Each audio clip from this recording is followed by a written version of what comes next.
কবিতাৰ শিৰোনাম গুৰু দক্ষিণা। কবি প্ৰণীতা বৰঠাকুৰ।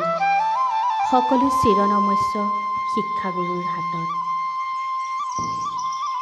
হে জ্ঞানৰ পূজাৰী, আপোনাক কিদৰে খুজিব পাৰোঁ আমাৰ ঋণ? আমি পোহৰ বিচাৰি এখুচি দুখুচিকৈ শিক্ষাৰ আলয়ত প্ৰৱেশ কৰোঁতেই আপোনাৰ গাম্ভীৰ্যই কৈ উঠিছিল আমাৰ ভৱিষ্যত।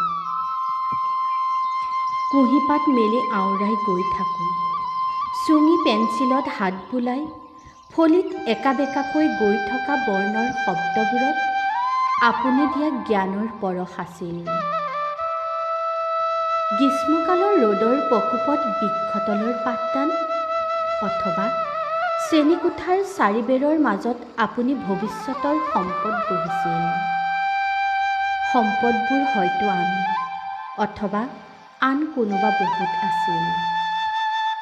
ভুল কৰি কৰি ভাগৰিছিলোঁ কেৱল আমি, ভাগৰা নাছিল আপুনি। জটিলতাৰ পৰা সৰলতালৈ নিখুঁত বিশ্লেষণ। কিদৰে খুজিম এই পোহৰৰ ঋণ?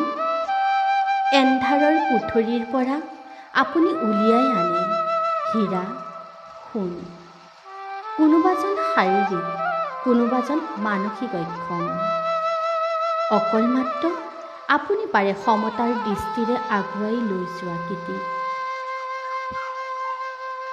আপোনাৰ আঙুলিৰ ঠাৰত অথবা চকুৰ ঠাৰত অসম্ভৱো সম্ভৱ হোৱাৰ ক্ষণবোৰ, অসম্পূৰ্ণতাক সম্পূৰ্ণতা কৰাৰ ক্ষণবোৰ।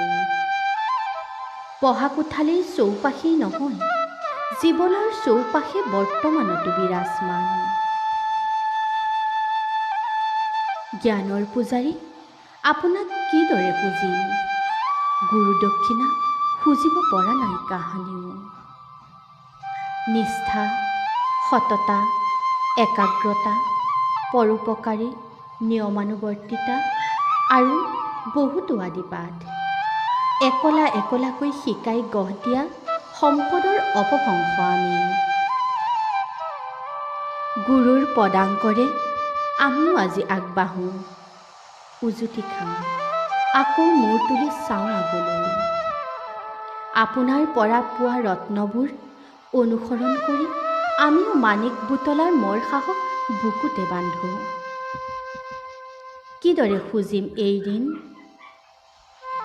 হে গুৰু, জ্ঞানৰ দৰে অমৃত পান কৰা আমাৰ হাতত শিৰনত কৰাৰ বাদে দক্ষিণা নাই। জ্ঞানৰ পূজাৰী, আপোনালৈ পবিত্ৰ ক্ষণত শত সহস্ৰ প্ৰণাম। জ্ঞানৰ পূজাৰী, আপোনালৈ পবিত্ৰ ক্ষণত শত সহস্ৰ প্ৰণাম। ধন্যবাদ।